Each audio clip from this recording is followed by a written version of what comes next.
Salut à vous qui regardez cette vidéo. La question du jour nous vient du forum MathAid. Elle est posée par John83 qui dit « Bonjour, le maître veut acheter le plus possible de livres identiques. Avec 210 €, il en achète 15. Quel peut être le prix d'un livre? Petit a. Un livre peut-il coûter 13 €, 14,50 €, 13,50 €, 14 €?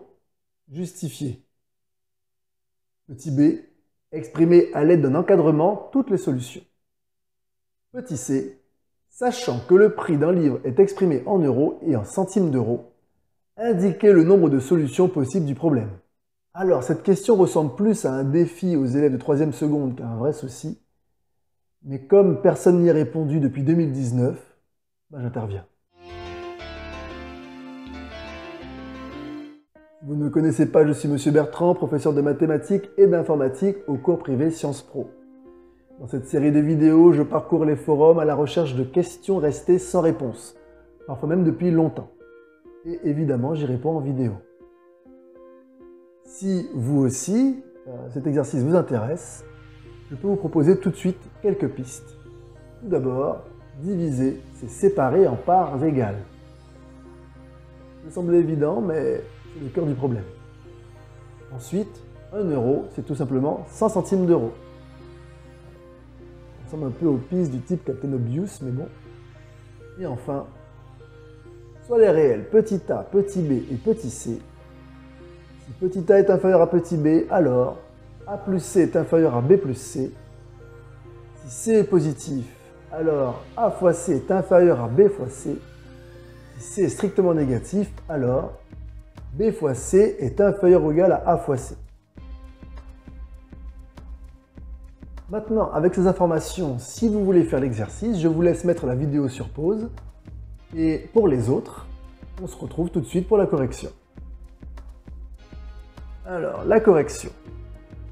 Bien, on nous donne donc l'indice, on nous dit avec 210 €, il achète 15 livres. Alors, ça ne veut pas dire qu'il a utilisé tout son argent. D'accord?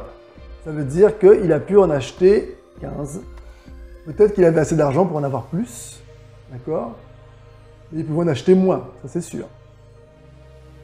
Donc, vu que les livres sont identiques, d'accord, c'est qu'on peut séparer 210 en parts égales. On va le faire. 210, donc on va diviser par 15. Hop. Je n'ai une fois. À côté de 11, il reste 6. De côté de 2, il reste 0. Et il va 4 fois. 4 fois 15, 60. Et voilà. Donc ça veut dire, en séparant ici en parts égales, que, vous voyez, 15 fois 14 égale 210. Donc, il a pu acheter 15 livres de 14 € max. D'accord? Si on a acheté 15, c'est 14 € max. Donc ça donne 210. Si ça coûte plus cher, ça va dépasser 210. Donc, à partir de là, est-ce qu'il peut coûter 13 €? Oui. 14,50 non. 13,50 oui. 14 oui. D'accord? 13 € est inférieur à 14 €, donc oui. Oui. Car, voilà. Pour le deuxième, non. Car 14,5 est plus grand que 14. Le troisième, oui. Car 13,50 € est plus petit que 14. D'accord. Et le dernier, oui aussi. Oui, tout simplement, parce que voilà, 15 fois 14 fait 210. Et ben voilà. Maintenant, exprimer à l'aide d'un encadrement toutes les solutions. Notre prix, on va l'appeler P. D'accord? Il est au minimum de 0 € et au maximum de 14 € tout simplement. Voilà. Si j'ai pu acheter 15 livres, ça peut avoir coûté moins cher. Comme je dis, il n'a pas forcément utilisé tout son argent. Je peux avoir payé 13 euros, 12 euros, 11 euros, 9 euros. Ça peut être... Alors, allez, gratuit peut-être pas gratuit. Ce qu'on va faire, c'est qu'on va mettre strictement supérieur à 0. Voilà. Allez, strictement supérieur à 0.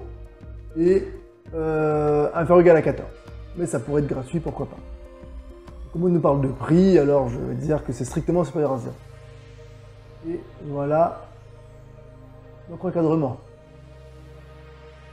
Donc tous les prix compris entre 0 et 14. Alors, petit c.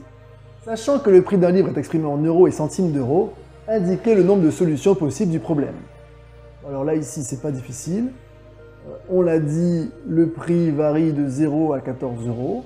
Ce que je vais faire, c'est tout simplement convertir d'euros à centimes, tout simplement. Donc, on l'a dit, 1 euro, c'est 100 centimes. Donc, 14 euros, ce sera 1400 centimes. Et bien justement, 1400, c'est notre nombre de prix possible. Hein, si je pars de 1 centime jusqu'à 1400 centimes, j'ai 1400 valeurs possibles. D'accord? Je ne compte pas le cas gratuit. Si je comptais le cas gratuit, j'aurais 1401 valeurs. D'accord? Et ici, si on ne compte pas le cas gratuit, donc on paye au moins 1 centime. Si on paye au moins 1 centime, alors il y a 1400 solutions. Voilà. Et si on paye, si on prend le cas gratuit, il y aura 1401 solutions. Voilà.